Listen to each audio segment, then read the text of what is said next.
주옵소서. 아멘. 네. 성경을 보면 창세기 시작이 하나님이죠. 하나님부터 시작입니다. 모든 종교는 정치와 비슷합니다. 시작이 다 사람이에요. 사람이 창시했어요. 창시자가 있어요. 또 역사적으로 어떤 왕이 태어나면 그 왕이 법을 만들고 나라를 다스리고 잘 사는 나라, 강한 나라가 되도록 이렇게 이끌어 가잖아요. 다 그런 사람이 인물이 중심입니다. 근데 성경은 종교가 아니죠. 그래서 하나님이 우리 먼저 시작하셨고 또 신약도 예수님이 이 땅에 오셨어요. 우리가 하나님께 올라가는 게 아니라 내려오셨고, 그리고 마지막 요한계시록 끝을 보니까 하나님 나라가 다 완성이 돼서 우리 이 땅에 임하시는 그의 나라가 킹덤이 오고 있어요. 지금 오고 입혀지고 있다. 임한다. 그래서 예수님이 이 땅에 오신다. 재림하신다. 그래서 시작이 모든 이 세계관이 하나님이고 끝도 하나님이고, 그래서 우리가 신앙생활을 한다 그러면 착각할 때가 있는데 내 중심에서 자꾸 신앙생활을 하려고, 내 중심에서 하나님 뜻을 구하고 내 중심에서 하나님의 기도하고, 그래서 주여 이 뜻을 이루어주세요 하고 내 소원, 내 갈망함, 내 중심에서 자꾸 주님을 찾을 때가 있습니다. 그때 우리가 깜짝 놀라는 건 그렇게 절박하고 정말 죽을 것 같고 사막에 음침한 골짜기 같고 막 정말 못 살 것 같고, 그러다가 꿈을 꾸면 꿈을 꾸든지 환상을 보든지 주님을 경험할 때는 그 넓으신 하나님을 보는 거예요. 그 하나님을 만났다는 것은 전 우주의 창조의 시작인 하나님, 창조를 본 거예요. 그리고 요한계시록이 이 땅에 온 땅을 다스릴 그의 나라를 동시에, 그 하나님이라는, 하나님에게는 시간이 없잖아요. 그래서 하나님을 만날 때 시작과 끝을 동시에 다 경험하는 충만이 오는 거예요. 그러니까 사람이 놀래버리는 거예요. 야곱이 놀래버렸어요. 꿈에서만 봐도. 그럴 때 우리 신앙이 어떻게 되냐면, 지금은 죽을 것처럼 힘든 현실에서 막 절박했잖아요. 근데 주님을 만나니까 야, 그 문제 해결해 줄게. 그렇게 만나지지 않고 그냥 나는 나야 하고 하나님을 계시해 줘 버리는 거예요. 모세에게 나타나 주셨어요. 그랬더니 넓어져 버린 거예요. 우주적인 신앙이 후쑥 들어와 버린 거예요. 창세기부터 요한계시록의 전체가 확 들어와 버리는 거예요. 그리고 나니까 모든 말씀이 믿어지는 거죠. 어떤 상황도 이겨낼 수 있는 거예요. 이거 아무것도 아니다 이거예요. 그래서 순교자들 앞에 신앙의 이유로 고통을 주고 죽음, 목숨을 가지고 위협할 때 아무것도 아닌가, 하나님의 영광을 봐버리니까. 스데반이 순교 직전에 어땠습니까? 하나님을 봤죠. 그 보좌 우편에 계신 예수님, 성령의 충만함이 자기 안에 임하고 눈을 들어보니까 보좌가 보이고 보좌 옆에 계신 예수님 보시고, 이 정도 되니까 뭐 죽음이 무섭겠어요. 예수님과 똑같은 얘기를 하죠. 주여 저들에게 죄를 돌려주지 마라. 저들은 몰라서 그런 거라고. 그러니까 우리가 하나님을 경험한다는 건 넓어집니다. 진짜 하나님을 경험했을까? 어떤 사람이 삼치층에 갔다, 하늘 보좌에 경험할 수 있었다, 또는 환상을 보고 뭐 그래도 사람이 완전히 달라질 수 있습니다. 그게 진짜예요. 근데 막 수시로 막 입신을 했다, 무슨 책을 쓰고 천국 다녀왔다 막 그렇게 하는데 삶이 하나도 똑같아. 지식만 있고 어떤 가르침만 있고 주장하는 것만 있고 본인은 하나도 바뀐 게 우리가 생각해도 이상해. 그러면 그건 가짜죠. 당연히 가짜입니다. 하나님을 어떤 방식으로든 인식하고 경험할 때 전 우주적인 하나님을 동시에 받는 거예요. 어떤 계시의 일부를 받는 게 아니라 전체가 들어와요. 그럴 때 우리는 놀라기 시작합니다. 신앙의 전체 지식을 갖게 돼요. 정확한 하나를 쪼개서 알 수 있는 것들은 믿음으로 계속 우리가 해 나가야 되지만, 전체 놀라우신 주님의 위대하신 신앙의 힘을 우리가 느끼기 시작하는 거죠. 그때 우리가 변화가 됩니다. 그 중심이 뭘까요? 그게 예수님이에요. 예수님을 알게 되는 거예요. 신앙의 중심은 예수님입니다. 그래서 분명해지기 시작합니다. 근데 예수님은 이 땅에 어떤 모습으로 오셨을까요? 자, 모든 사람이 그렇게 막 특별 계시로 천둥처럼 울리며 매 순간 주님을 그렇게 막 초자연적으로 막 천사가 나타나고 다 그렇게 경험할 수 있나요? 거의 불가능합니다. 그 아주 제한적인 거고 주님은 그렇게 하지 않아요. 하나님은 이 땅에 오신 예수님의 모습을 보면 가장 연약한 자, 가장 약자로 오셨어요. 그리고 십자가에서 죽으실 때 모습을 보십시오. 예수님은 어떤 모습이에요? 십자가에 죽었다는 것 자체가 약자죠. 약한 모습으로 죽으셨어요. 이 땅에 철저히 예수님은 우리에게 소개될 때 약자로 오셨어요. 그것은 계시로 오셨으면 몇 사람 못 봤을 거예요. 못 만났을 거예요. 근데 약자로 오셨기 때문에 모든 사람들이 환상과 계시로 만난 게 아니라 피부로 만났다고, 목소리로 만났고, 친히 떡을 같이 떼 먹고 마시고 함께 거하고 목소리로 음성을 들으면서 하나님의 말씀을 들으면서 피부적으로 예수님을 경험했어요. 누구나 만날 수 있게 하시기 위해서, 누구에게나 만나지도록 가장 약한 모습으로, 연약자의 모습으로 오셨다는, 이게 복음입니다. 여러분, 만약에 강한 예수님으로 오셨다, 계시로 왔다, 하나님처럼 왔다, 그러면 우리가 만날 수가 없죠. 우리가 지금뿐만 아니라 그 당시에 있었던 성도들이라 할지라도 예수님 만날 수가 없어요. 여러분, 맘만 먹으면 오늘 당장 대통령 만날 수 있죠. 그러시나요, 여러분? 뭐 대한민국 국민인데 대통령 나와! 그러면 나옵니까? 그러면 그냥 영상 가면 만날 수 있나요? 못 만나요. 여기 인천시장님도 만나기 힘들어요. 구청장님도 힘들걸요. 누구냐 그러고 기다리라고 그러고 용건 물어보고 굉장히 까다로울걸요. 맨날 앉아있으면 언제가 만날 수 있겠지. 쉽지 않습니다. 이상해 보면 절대 만나주지 않죠. 근데 우리가 약한 분이라면 만날 수 있죠. 여기 찐만이 사장님 오늘 만날 수 있죠. 맘만 먹으면. 거기 가서 사녀 언제 나와요? 그래서 전화번호 줘요. 만날 수 있죠. 거기 몇 개 속 앉아 있으면 나타나죠. 약한 모습으로 오면 사람도 쉽게 만날 수 있습니다. 근데 강한 분이면, 큰 분이면 만날 수가 없어요. 인간도 그런데 하나님이 큰 자로 오셨다면 누가 하나님 만날 수 있을까? 못 만나요. 그래서 예수님의 시작은 이 땅에 오시면 가장 약자로 오셨고, 그분의 이 땅의 공생에도 연약한 모습, 먹고 마시는, 그리고 그분은 가장 연약한 모습으로 십자가에 죽으셨다. 왜? 누구나 시작이 될 수 있어요. 그래서 우리의 영적인 모든 여정의 시작도 예수님이에요. 얼마든지 예수님을 만날 수 있게 하셨다. 예수님이 주인이 되신다. 가장 쉽게 주인이 되실 수 있는 분이에요. 그게 예수님이에요. 예수님 당시에도 많은 죄인 세리 여인들은 누구나 예수님을 주인으로 주여하고 만날 수가 있었어요. 나중에 이제 로마 국교가 되면서, 캐토릭화 되면서 강해지죠. 힘이 세집니다. 교양도 못 만나고 성경 자체도 라틴어로 읽지도 못하게 하고 성경을 볼 시간이 없어요. 기도할 시간도 없어요. 엄청 고생하고 힘들게 살았잖아요. 제일 중요한 건 말씀을 읽을 수 없게 만들어버리는 거예요. 우리나라가 이렇게 발전하는 많은 이유 중에 하나가 한글이라고 얘기를 하잖아요. 최근에 누구나 다 글을 읽을 수 있게 했다. 한글을 지금 갖다 쓰는 데가 많아요. 자기 나라 언어를 영어로 표기하자니 어려우니까 한글을 갖다가 쓰는 작은 나라들이 있습니다. 그걸 보면은 한국의 위대함이 쉽게 쓰고 다 발음할 수 있고 놀랍지 않습니까?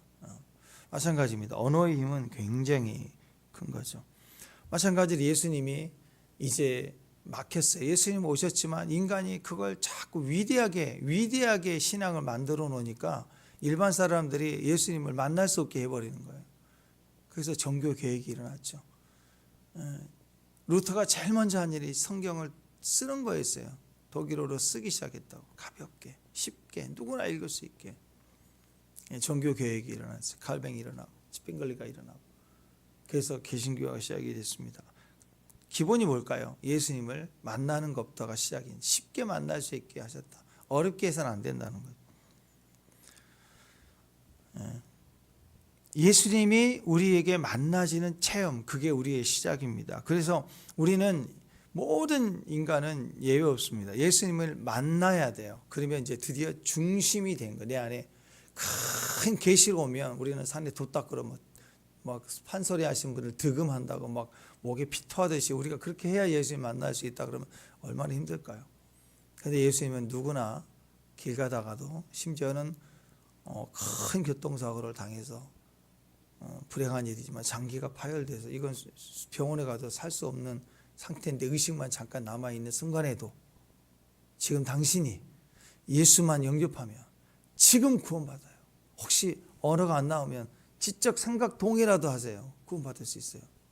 근데 다른 불교 신앙처럼 지금부터 착한 일을 많이 해야 당신이 극락왕생한다 이렇게 가면 그건 뭐 얼마나 지금 당장 돌아가신 분에게 저주하는 거 아니에요, 그죠? 복음은 즉각적이고 지금이고 누구에게나 쉽게 당장 아멘하면 구원받을 수 있는 십자가에 달린 두 강도 중에 한 강도가 그렇게 구원받을 수 있도록 할 수 있는 이보다 강하고 분명하고 쉬운 복음이 어디가 있어요? 예수님은 우리 안에 지금이세요. 지금 현재 presence of God. 그게 선물이라는 뜻이잖아요. 선물이에요. 지금이에요. 선물을 언제 받아요? 지금 받아야죠. 아니 선물 주신 분은 가능하면 지금 주려고 하고 깜짝 주려고 하는 거지. 네가 잘하면 훌륭하면 말 잘 들으면 그때 선물 줄게. 그건 무슨 선급이에요? 그건 공로죠. 상급이죠. 예수님은 선물처럼 쉽게 누구나 받을 수 있게 하셨다. 그래서 먼저 예수님이 내가 믿어지면 알아지면 내가 구원을 받으면 쉽게 들어와서 접촉이 되면 이 안에 거듭남이 생기면 이제 잘하기 시작해요. 내가 생각이 변화가 오면 어느 순간 예수님 말씀만 읽어도 통 눈물이 돌고 왜 글썽글썽하고 이거 왜 그러지 막 이런 일이 벌어지고 그러다가 헌심이 아니라 헌신이 돼요.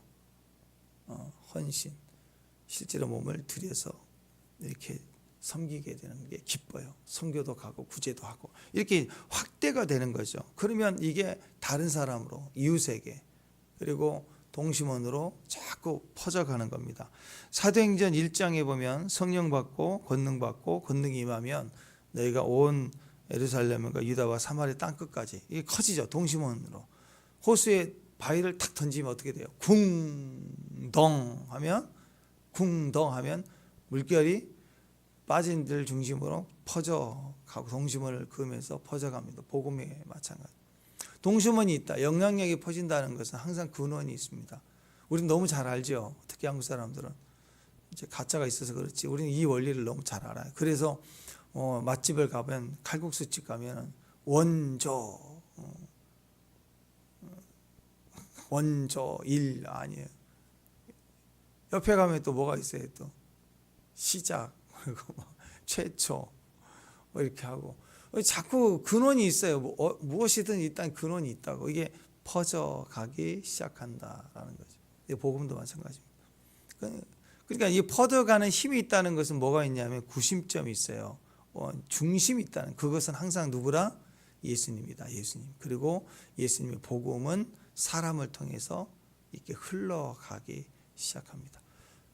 그래서 제사장이 중요하고 성전이 중요하고 가정에서는 부모가 중요합니다.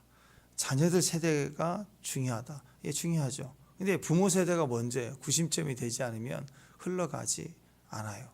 그래서 자녀 세대를 세우기 위해서 다니엘 세대를 세운다 하기 전에 다니엘이 먼저 있어야죠. 하나님을 믿는 믿음의 종들이 있어야죠. 아비 세대가 있어야 되는 거예요. 그렇게 원리가 그렇게 가는 거다. 그래서 사도행전 1장 8절 너희가 성령을 받으면 권능을 받는다. 그래서 퍼져가잖아요.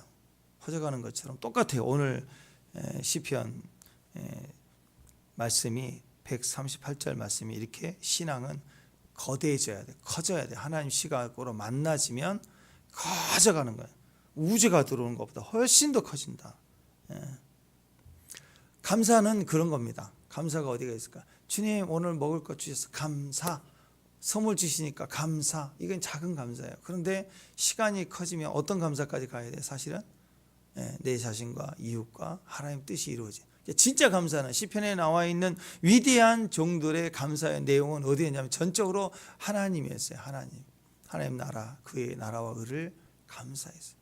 예수님의 오병이어 이렇게 일으킬 때도 자 봐라 하면서 막 춤을 추고 막 쇼를 하다가 손을 탁 막 무슨 뭐 차력사처럼 막 손을 떨던지 아니면 상자 하나 갖고 와서 손을 넣었다 뺐다 하면서 뭘 딱 줘가지고 이렇게 주는 게 아니고 그냥 보는 앞에서 하나님을 하늘을 우러러 내 기도를 항상 들어주심을 감사합니다. 그러니까 모든 상황을 얘기한 적이 없어요. 하나님만 얘기한 그분의 뜻을 구하고 주님께 얘기하고 그리고 떼어줬다. 이렇게 나오지 않습니까? 그러니까 패턴이에요. 패턴. 성도도 어디서부터 감사가 돼야 돼요? 어디서부터? 그러니까 제일 좋은 건 뭐 내 일상의 소소한 일도 감사해요. 근데 뭐가 진짜 감사하냐? 오늘 말씀을 읽는 거예요. 그냥 말씀 읽다가 이 말씀 발견의 보물처럼 그 말씀이 기뻐요. 감사해요. 그 말씀을 감사하기 시작하는 거예요. 그러다 보면 그의 나라가 우리 안에 들어옵니다. 그럼 감정이 막 폭발하고 기쁨이 솟고 찬양이 나오고 하면서 점점 우리가 감사의 힘이 내면으로 또 올라오기 시작하고 동심으로 퍼져나가기 시작하고 진짜적으로 일어날 힘이 생기고 해낼 마음도 생기고 그리고 현장에 갔더니 일이 막 되어지고 이렇게 일이 확대되어지기 시작하는 거. 감사가 실제로 나타나요. 현장에 나타나게 되어 있어요. 개인적인 체험이 먼저 필요합니다. 중심에 계시면 예수가 중심에 계시면 말씀으로 지금은 예수님이 계시잖아요. 누구나 읽기만 하면 예수 만나기 위해서 2000년 전에 이 땅에 가장 약자로 오셨는데 지금은 정말 더 약자로 오셨어요. 문자로 오셔가지고 전 세계 우주 어디든 문자만 보내주면 받을 수 있게 영접할 수 있게 해주셔서 찢어버릴 수도 있고 문자를 씹어버리고 답변도 안 할 수도 있지만 보낼 수 있어요. 어딘지 보낼 수 있다고. 근데 그 말씀을 읽기만 하면 내 안에서 개인적인 체험이 되어져요. 영접하면. 그러면 그것이 계속돼서 흘러나가요. 오늘 말씀을 보면요. 이 시편 138편의 말씀의 확대의 끝이 어디냐면 이렇게 하나님을 예수님을 증거할 때 예수님이 흘러나오심이 내 안에서 나를 바꾸고 내 환경을 바꿔주는 정도로 끝나지 않고 심지어 다른 사람 특히 여기는 대적자들이에요. 대적자들의 입에서도 하나님을 찬송하는 말이 나오게 하셨다. 하나님이 그렇게 응답을 해주셨어요. 확대되니까. 복음만 이렇게 확대되면서 연약하고 억울하고 힘든 사람만 주님을 찬송하면서 흘러나가는 게 아니라 심지어는 대적자들의 입에서도 분명히 대적자고 원수인데 그들의 입에서도 하나님이 찬송을 받으시더라. 하나님 그 여기를 하고 계시는 거예요. 그러니까 오늘 두 가지 생각해야 돼요. 중심이 중심은 예수님. 확산은 나를 통해서 흘러나가는 거예요. 이 영향력이죠. 신앙의 힘.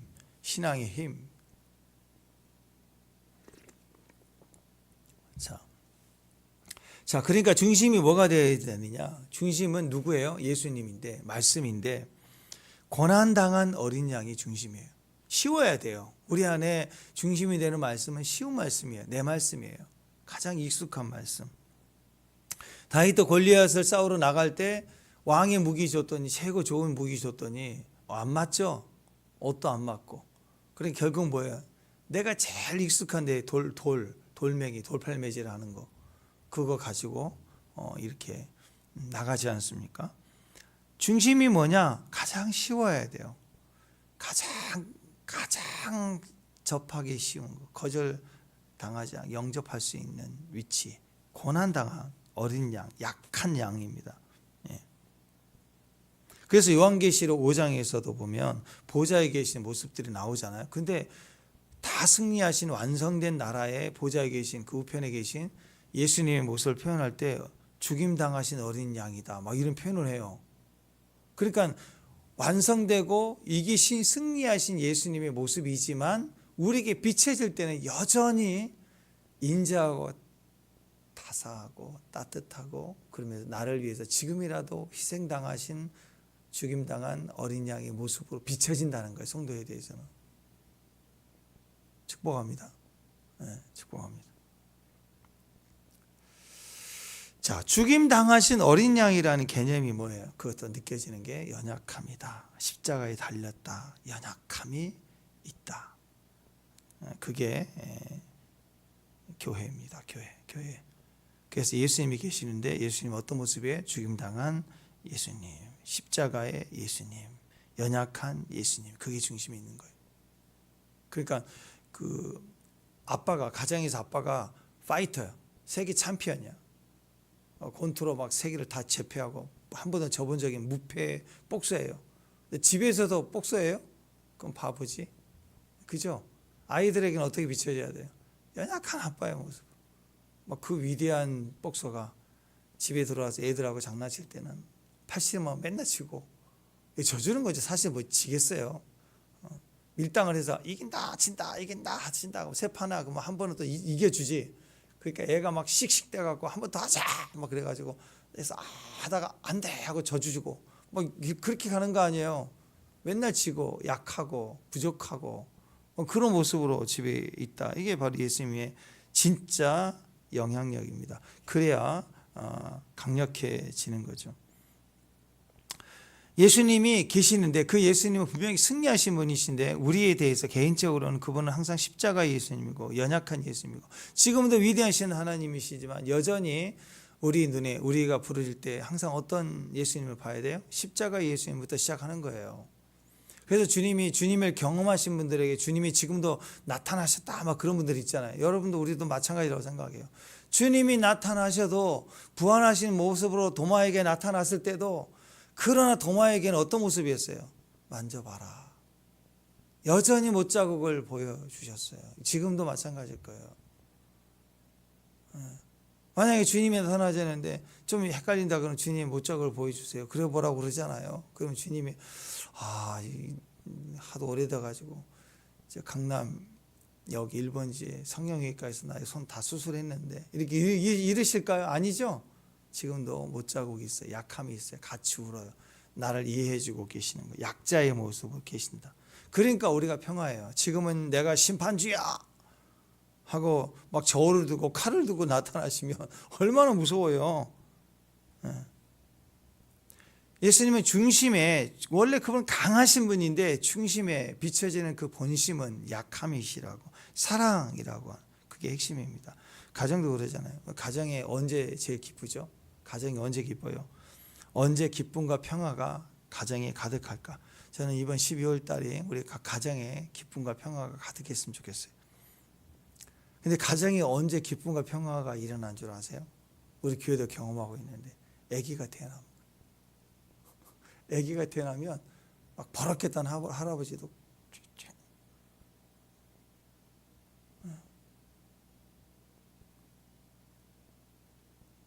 아기가 태어나면 고요해지고 조용해지고 TV 소리도 끄고 막 변화가 일어나기 시작합니다. 근데 막 기뻐요. 왜? 그 집에서 누가 제일 연약해요? 갓 태어난 애가 제일 연약해. 그러니까 가정이 언제 기쁘고 평강이 있냐? 제일 연약한 자를 중심으로 움직이면 가정이 평화롭고 막 기쁨이 넘쳐. 아기 중심으로 움직이니까 기쁜 거예요. 근데 아빠가 호랑이 아빠예요. 막 버락거리고 제일 많이 고생했어. 밭일하고 오고 노동일하고 오고. 그러니까 아빠 중심으로 움직여야 돼요. 그거 맞는 것 같아요. 제일 고생했으니까 내일 출근하기 위해서는 이렇게. 그게 맞는데 행복하진 않아요. 그게 행복할 수가 없어요. 요즘 아빠들은 잘하는 것 같아요. 퇴근을 막 회사에서 늦게 하고 돌아와도 막 하루 종일 애 엄마 고생하고 애 보고 있다가 아빠 오니까 아빠다 하고 오면 놀아줘야 돼. 네, 맞벌이 아니어도 내일 출근해야 되는데 1시 2시 애가 밤낮 바뀌면 같이 막 졸고 얼마나 피곤하겠어요. 근데 누구 중심이 해야 돼요? 애 중심이 해야 된다. 외벌이니까 남편 중심이야. 내일 일 잘해야 돼. 그러니까 남편은 애도 안 보고 집에서 안방에서 자고 있고 그냥 엄마가 그냥 독박하는 거 혼자. 또 시엄마 오라고 그러고 또 장모 오라고 그래가지고 애 다 보고 막 남편은 아주 왕처럼 막 일 많이 해야 되니까 그거 맞는 것 같은데요. 내일 또 일해야 되니까 맞는 것 같은데 이게 맞는 거예요? 이거 행복하지 않아요. 행복할 수가 없어요. 그건. 고난 중에 아빠들은 고난 중에 애를 봐야 기쁘다고 뿌듯하고 훈장 받은 것처럼 회사가 와가지고 눈 막 부시부시 해가지고 과장님 왜 눈이 그래요? 그럼 제가 애 보느라고 다 저희들도 그랬어요. 막 그러고 그렇게 재밌죠. 그러면서 기쁜 거 애 이야기로 막 전체가 기뻐지는 거고. 그게 진짜예요, 진짜. 행복해요. 왜? 모든 것을 약자 중심으로 움직여 행복하는 거예요. 강한 부모 중심으로 가면 애 다 죽어요. 가정이 막 드라이해져요. 싹막혀져요. 딱딱해지고. 행복한 가정의 특징은 집에서 제일 약한 사람 중심으로 가는 겁니다.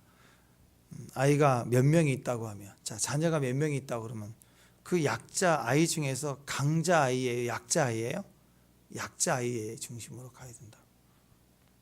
강한 애, 장남 오빠. 그러니까 엄마가 옛날에 그랬어. 장남 오빠 우리 기둥이야. 너희들 희생해야 돼. 막 그렇게 몰아가 버리면 그 맞는 것 같은데요. 맞는 것 같아요. 그런데 행복하지 않아요. 상처로 다 있다. 기쁨이 없다는.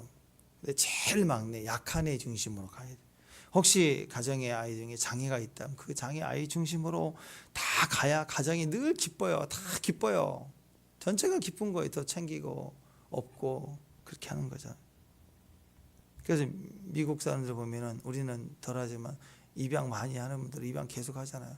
그 집에 되게 화해하고 기쁘고 그래요. 애들이 다. 근데 어떤 아이들만 입양하느냐? 아픈 애들만 입양해. 근데 막 더 즐거운 거예요. 더. 그래야 가정이 기쁨이 있다라는 것입니다. 잘난 아들, 그 아들만 내세우고 혹시 아프고 또 부족한 아이는 숨기고 그러면 막 갈기갈기 찢어지는 거예요. 힘들어지고 편애하면. 그렇다라는. 보통 편애하는 부모의 특징은 자기 편을 만들기 때문에 잘난 애를 가능성 있는 아이를 구별하기 때문에. 근데 다 사랑하면 편애가 있을 수 없죠. 그래서 하나님 나라에서도 마찬가지예요. 여러분 지금 우리가 평가할 때 이 대한민국의 신앙인 중에 제일 강하다. 여러분 그러세요? 어느 정도 될까요? 숫자가. 여러분 숫자 상위 1% 안에 들까요? 여러분 신앙 개인적으로 1%? 5% 어렵죠? 저는 어려울 것 같아요. 여러분 쉬울 것 같은데 저는 어려울 것 같아요. 근데 이렇게 생각할 수 있지 않을까? 하위 1%는 되지 않을까? 그 정도는 충분히 가능성이 있다. 하위 1%. 제일 약하다. 그럼 오늘 로또 받은 것보다 더 좋은 거예요. 왜? 약자부터 시작하니까. 우리가 약한 자면 주님이 이 땅에서 지금 현재 깨어서 기도하는 사람 중에 내가 신앙이 제일 약하다 그러면 오늘 하나님은 하나님 나라의 원리는 약자 중심이에요. 오늘 어떤 분에게 제일 많이 은혜를 주고 쉽게 만나주면서 불같이 능력으로 주실 수 있는 기회가 있느냐? 제일 약자 중심으로 움직인다. 하나님 나라는. 지금 오늘 기도에 응답받을 가능성이 제일 높은 사람들이에요. 우리가 약자일 때. 그러니까 교회에서도요. 어떤 사람 중심으로 가야 돼요? 혹시 세상 유명한 연예인이 교회에 오고 또 뭐 구청장님이나 한 분이 동장님이라도 오시면 그분 대접해 드리고 그런 게 아니고 우리는 누구한테 가야 돼요? 애기 오면 다 달려들어야 돼. 애기 오면. 그죠? 애기 오면 다 인사하고 반가워하고 사탕 하나 주고 살피고 다 같이 그렇게 해야 돼. 마찬가지예요. 그렇게 가는 거예요. 가정에서도 마찬가지고. 그래 아이들이 자꾸 환영받고 아이들이 낳고 또 자라고 전체가 기쁨이 되고 그런 거 아니겠습니까? 하나님께서 집에 제일 약한 사람을 두신 이유는 뭐예요? 아이를 계속 가정이 태어나게 해야 되는 이유가 뭐 있어요? 그 가정에 그 아이를 중심으로 약자를 중심으로 살라 그거예요. 네. 그러니까 결혼하면 남편 중심으로 살아야 돼요? 아내 중심으로 살아야 돼요? 네, 아내 중심으로 살아요. 연약한 그릇이라 그러죠. 그러면 또 아이가 태어나면 누구 중심으로? 아이 중심으로 사는 거예요. 네. 그래야 같이 기뻐하고 평화가 임한다. 이게 원리라는 것입니다. 이제 애들이 강해져요. 이제 애들이 점점 강해지네. 키가 커지고 힘이 세지네. 뭘 안돼, 뭘 배웠대. 자, 그러면 이 애들도 강해지니까 자기 중심으로 살려고 하니까 막 사춘기 있고 막 부딪히고 그러잖아요. 말도 안 듣고. 그러니까 이게 똑똑해진 게 아니라 바보가 돼가고 있는 거라고. 아이들이 그 원리를 배워야 돼요. 약자 중심으로 살아야 돼. 그러면 애가 커졌어. 지가 커져가지고 자기가 볼 때 엄마가 약해 이제. 그럼 누구 중심으로 살아야 돼? 애가 점점. 엄마 중심으로 살아야 되는 거. 엄마 말 들어야 되는 거예요, 점점. 그래서 이제 청년 되고 일도 하고 이제 직업도 갖고 재산도 생기고, 근데 부모는 점점 소외되고 허리가 굽고 눈도 안 보인다 그러고, 그러면 누구 중심으로 가야 돼? 이제 나이가 들수록 가정의 제일 약자가 부모가 되는 거예요. 그러면 효도가 뭔지 알아요? 약해진 부모 중심으로 사는 게 효도라고. 뭐 있다 나중에 엄마 집 뺏어가지고 팔아가지고 뺏는다는 말을 못하니까 큰 집 살려고 그러는데 보태갖고 엄마 잘 모시겠다고. 이게 맞는 말이에요? 지금 눈 잘 안 보인다고 휴대폰 이거 좀 해달라고 그것도 구박하는데 나중에 해줄 것 같아요? 그거? 안 해주지. 그 약자 중심으로 가야. 그러니까 내 주변에 누가 제일 약한가? 우리 가정이 제일 약한가? 또는 강한 아빠인데 다쳤어. 다리를 다쳤다. 뭐 거동이 불편하다. 그러면 일시적으로 아빠가 제일 약한 자라고. 우리 집은 아빠보다 엄마가 더 센 것 같아. 그랬는데 엄마가 갑자기 막 속상해서 밥맛도 없다 그러고 안 먹는다 그러고 혼자 있고 이렇게 우울해 있다. 그러면 우리 집에 누가 제일 약자예요? 엄마가 약자인 거예요. 그러면 가족이 또 다 약자를 돌봐야 돼. 엄마 힘내세요 막 흔들고 막 이러면서. 그러니까 일시적이든 어쨌든 내 주변을 레이더를 쫙 봐서 약자에게 중심으로 움직여주는 거, 그게 평화가 임하고 같이 기뻐지는 방법이다라는 것입니다.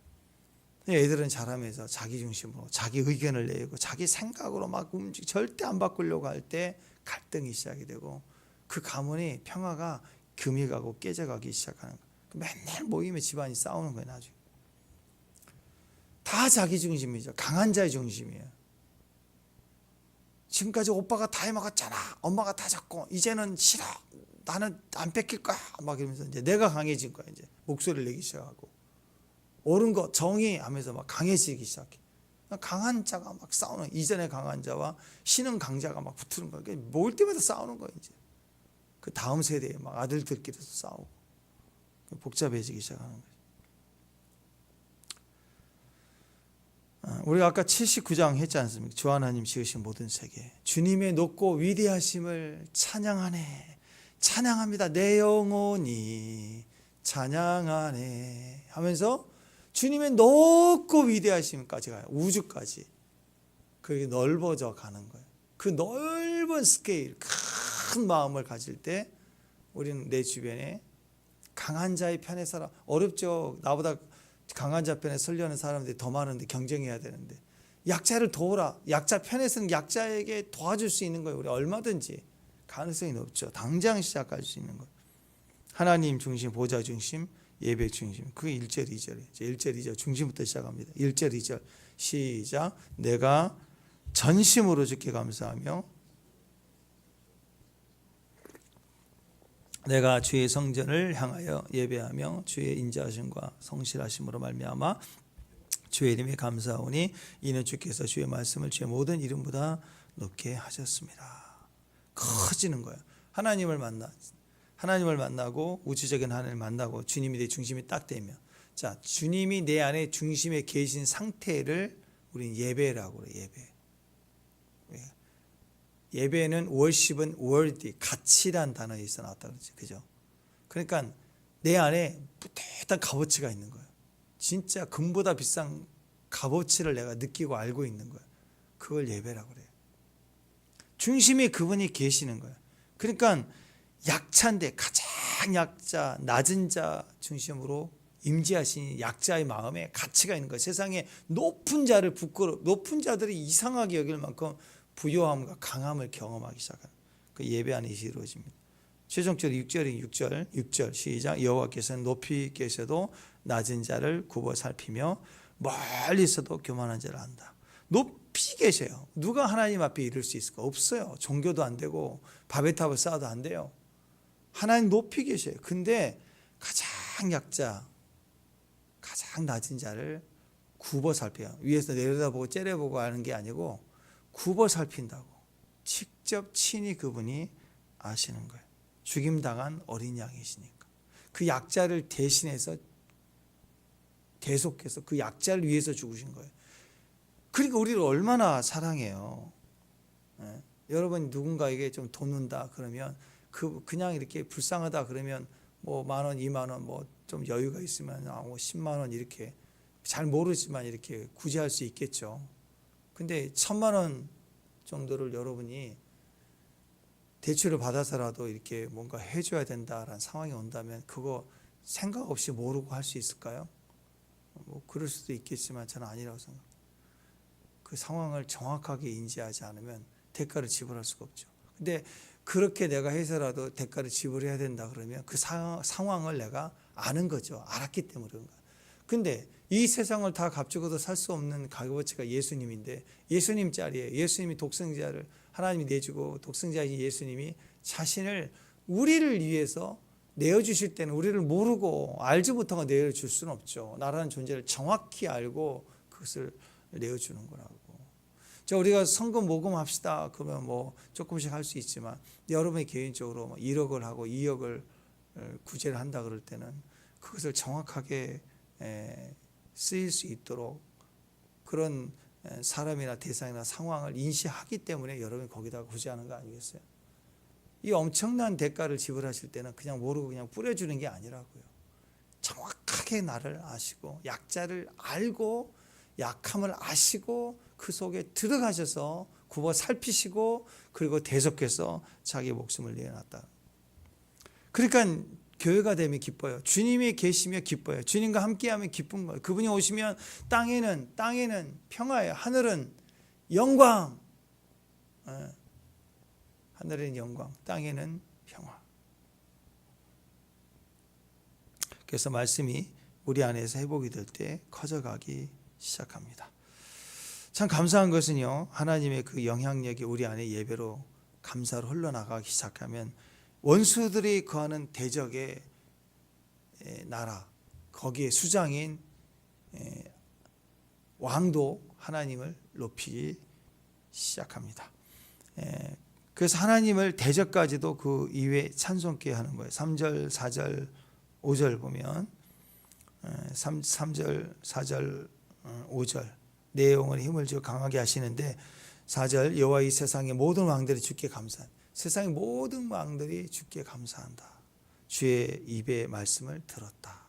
그러니까 감사하는 거예요. 가만히 있으면 기계적으로 감사 막 부친도 감사 김정은이도 감사 길 가면서 감사 그 기계적으로 이렇게 뭔가를 행동하게 만드는 게 아니고 실제로 듣고 그리고 복음을 듣고 그들의 입에서 하나님의 역사를 들었을 때 놀라서 하나님을 감사하게 했다.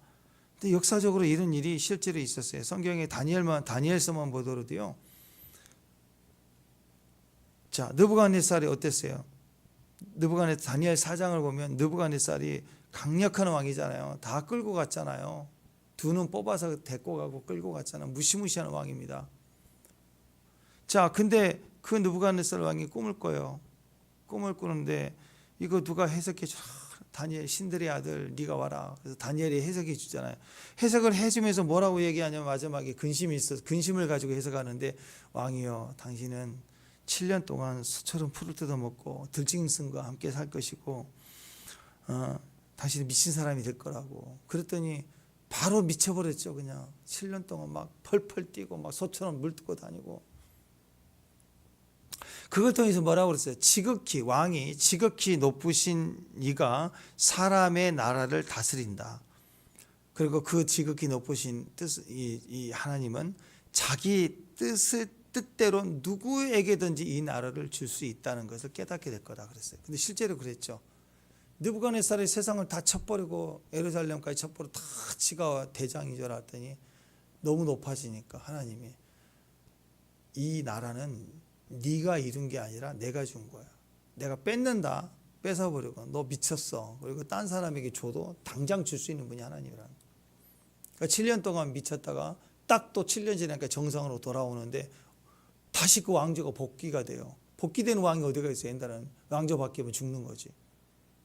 근데 다시 복귀가 딱 되는 거예요. 나라를 그래 네가 해 하고 또 주니까 느부갓네살이 다시 왕이 된 거예요. 그때 깨닫죠. 철저히 깨닫습니다. 살아계신 하나님이 왕을 나라를 다스리고 왕위도 옮겨주고 뺏기도 하고 줄 수도 있는 분이구나. 그걸 철저히 깨닫는 거예요. 다니엘서 4장 34절 37절까지 쭉 나와요. 쭉 나옵니다. 37절만 읽어드릴게요. 시간이 없으니까. 그러므로 지금 나 느부갓네살은 자, 어떻게 바뀌었는가 보세요. 하늘의 왕을 찬양하며 칭송하며 경배하노니 그의 일이 다 진실하고 그의 행하심이 의로우심으로 교만하게 행한 자를 그가 능히 낮추심이라. 그죠? 이 느부갓네살이 7년 지나고 나서 내게 아니고 나는 오늘 당장 또 교만하면 나는 버림당하는구나.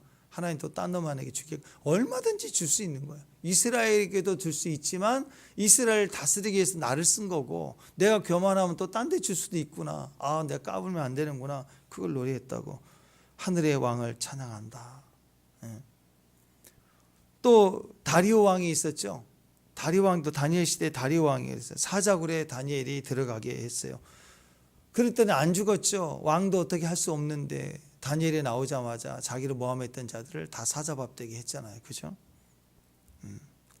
그 사건 이후에 어떤 일이 벌어졌느냐. 다니엘서 6장 26절에 보면 이제 내가 조서를 내리는 다리오 왕이 세탁소 왕 다리오인 줄 알았더니 막 다리오 잘 다린다 그런 줄 알았더니 뭐라고 했느냐. 조서를 내렸어요. 이방 나라 왕 이스라엘에 있어서는 적대국이잖아요. 원수 나라 아니에요. 근데 다리오 왕이 지금부터 세탁소를 차리겠다 뭐 그런 게 아니라 뭘 했냐면 내 나라 관할 아래에 있는 사람들은 다 다니엘을 하나님 앞에 떨며 두려워할지니 그는 살아계시는 하나님이시요 영원히 변하지 않으실 이시며 그의 나라는 멸망하지 아니할 것이요 그의 권세는 무궁할 것이며 막 다윗처럼 노래를 하죠. 다윗도 안 했을 거 이렇게 자기 저서를 써서 이렇게 막 외치고 이 정도로 본인이 예배를 했지만 이방 나라 왕이 저서를 써서 각 지방의 다른 가장 페르시아 힘이 강했을 때니까 바빌론 페르시아가 강했을 때니까 통치하는 구석구석 변방까지 조서를 써 보냈다고 이거 명심하라고. 그럼 대단한 거 아니에요? 다리오 입에서만 나오는 것만이 아니라 온 나라 왕들로 찬송케 했다라는 거, 명령, 국가 명령으로. 하나님은 얼마든지 여러분 우리가 교만하면 안 돼요. 우리 입에서 우리가 찬송할 수 있는 거 교만하면 안 돼요. 하나님은 얼마든지 내 입에서 나가는 찬송도 딱 끊어지게 할 수 있어요.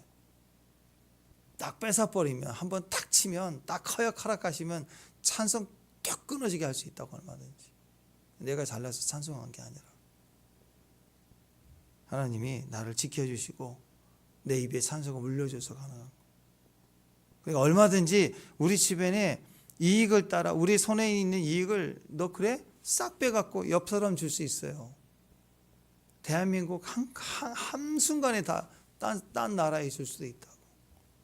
이게 영광이고 은혜인 걸 깨달아야 돼. 그러니까 내가 오늘 찬송할 수 있고 감사할 수 있다는 건 전적인 하나님의 은혜이고 다른 사람에게 갈 수 있는데도 우리에게 주신 것이 기쁜 거예요. 그래서 하나님 앞에 진짜 내가 잘나서 찬송하는 줄 아는데 절대 그러면 감사해야 돼요. 찬송은 우리가 무슨 자격이 있어서가 아닙니다. 우리 입술에 찬송케 하시는 은혜를 주었기 때문에. 젖 먹는 아이도 그래요. 그래서 성경에 보면 당나귀도 막 예언하잖아요.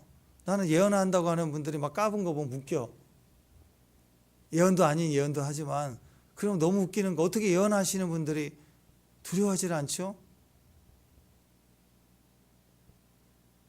당나귀한테 예언할 수 있다니까. 지금 당장 당나귀 끌고 오면 아니면 개를 끌고 오면 개가 막 예언할 수 있다니까요. 그림자가 우리 없어도 돼. 그림자가 치유를 한다고. 손수건도 하고.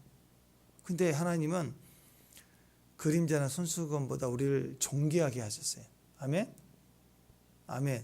그래서 우리의 입술, 젖먹이 아이의 입술을 통해서 권능을 세우시는 분이라. 그러니까 우리 입술이 쓰임 받는다는 건 얼마나 감사해요. 우리 몸의 구조 중에 제일 약한 게 혀라고 그러잖아요.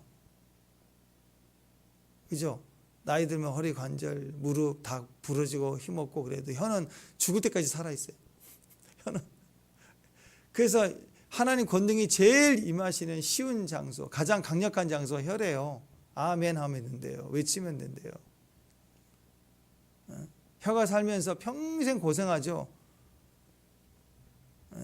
이빨이 맨날 씹어가지고 한 번씩 막 이렇게 아파. 혀는 맨날 당해.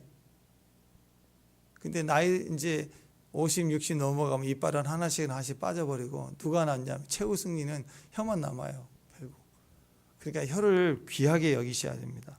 찬송하는 게 얼마나 큰 권능이고 축복인지 몰라요. 쉬지 말고 기도하십시오. 찬송하십시오. 내게 찬송할 수 있는 건 너무 내게 선교할 수 있고 복음 전할 수 있고 찬송하고 예배할 수 있다는 게 얼마나 강력한 힘인지 몰라요.